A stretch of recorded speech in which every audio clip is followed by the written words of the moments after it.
Hello, my dear students. Today we are going to start a new lesson, that is chapter number 4, Basic Geometrical Ideas. And here only we will discuss the basic concept of geometrical ideas. Okay students, let's see what is geometry. So geometry is the branch of mathematics which deals with the properties and relations of lines, angles, surface and solids. So geometry hol eta mathematics or ki hoy branch hoy which deals with the properties and relations jitue our properties aru relational majot ki kore deals kore kar majot lines, angles, surface and solids ei hokoloburor majot iyote ki kore deals kore properties aru relation. বুঝি পাইছা? So students, the word geometry is derived from two Greek words, that is geo and metron. So geo means the earth and the metron means to measure. Students, you know what? In ancient times, people needed to measure earth or land so that they could buy or sell it.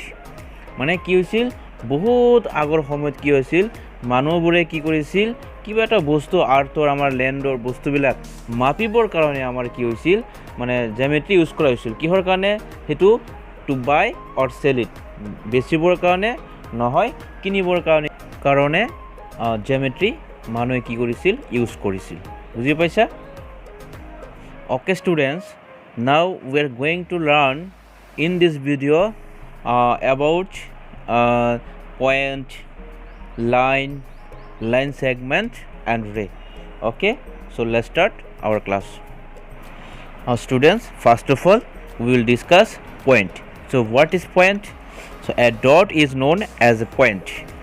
It shows the position and it is named by capital letters, for example x dot p and dot a.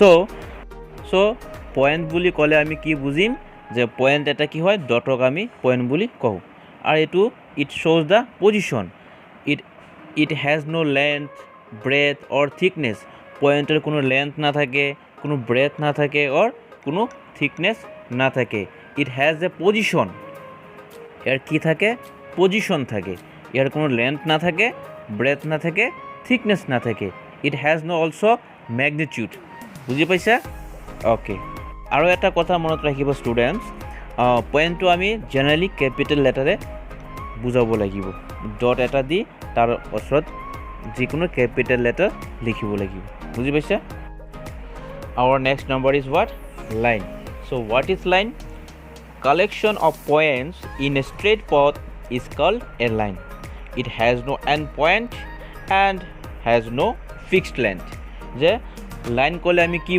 collection of points যে কিছুমান পয়েন্টৰ কি collection হয় এটা straight যেতিয়া পথ হ'ব তেতিয়া তাক কি কোৱা হ'ব লাইন কোৱা হ'ব আৰু লাইনৰ কি না থাকে it has no end point লাইনৰ কেতিয়াও এন্ড পয়েন্ট না থাকে and it has no fixed length ইয়াৰ কোনো এটা নিৰ্দিষ্ট কি না থাকে ফিক্সড লেন্থও না থাকে that means its length can not be measured and it extends indefinitely on both sides that's why we cannot show a line on a paper in its totality but we can only show a part of it যে আমি কোনো এখন পেপাৰত line কেতেও শো কৰিব নোৱাৰো only আমি লাইনৰ এটা পাৰ্টে আমি শো কৰিব পাৰো for example shown in figure a b এটা কি হয় লাইন হয় ইয়াৰ both side কি হৈছে এক্সটেন্ড হৈ আছে আৰ কি ইয়াৰ কোনো এন্ড পয়েন্ট নাই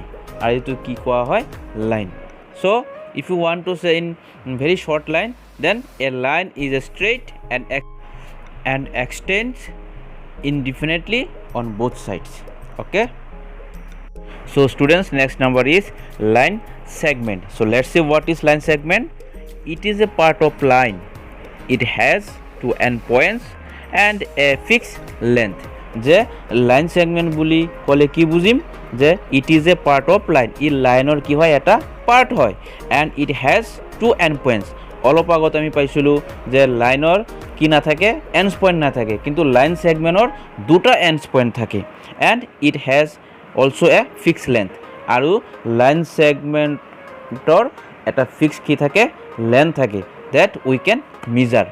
Okay, understood? So what is line segment? A part of line is called line segment. No, it has two endpoints and its length can be measured. Understood, student? So here is the example of x and y. So this is a what? Line segment, and this line we can measure. But one thing you will remember, line we cannot measure, but line segment we can measure. Okay. Okay students, our last number is what? Ray. So what is ray? It is a part of line. It has one endpoint and no fixed length.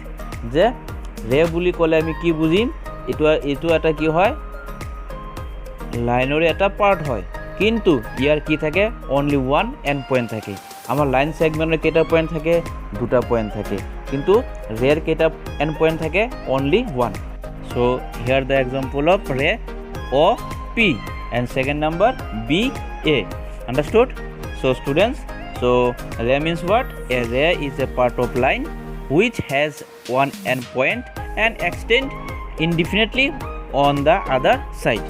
যে আমি ৰে বুলি ক'লে কি বুজিম যে ৰে এটা হ'ল লাইনৰ পাৰ্ট হয় যিটো নেকি এটা এণ্ড পইণ্ট থাকে আৰু আনটো চাইড কি এক্সটেণ্ড হৈ থাকে ইনডিফিনিটলি অন দ্য আদাৰ চাইড বুজি পাইছা? Okay students.